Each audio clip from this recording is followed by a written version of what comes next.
Hi, Miss Zenny. Agustin here. So this is your customized human hair topper.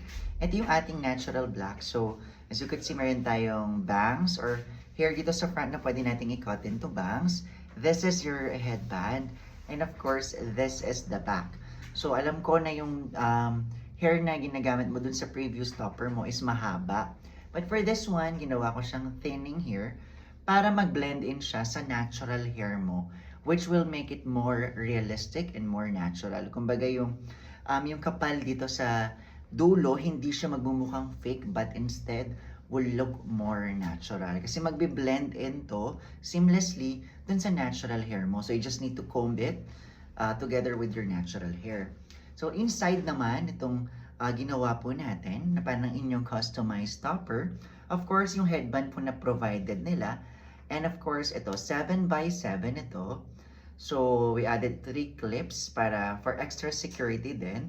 But you can just use 1 clip or kahit wala naman po because itong band na to, yung headband na nakasanayan po nila, it can definitely help to make secure the actual wig. And also ito, hindi ko pa po siya kinat, so I do suggest na you cut it while wearing this one. And syempre, nandito rin po yung other colors na ginawa natin for them, which is on the curl side naman. This one has highlights to it compared to this one. So this one is the shiny and this one is the matte. And same din po sa harap, meron po tayong hair. So if ever I'll try this, I'll show you. So if ever i-headband po natin siya, so you just need to use it like a regular headband. And ayan. So it will definitely blend in. So if you want to cut it na as a bangs, you can definitely do so.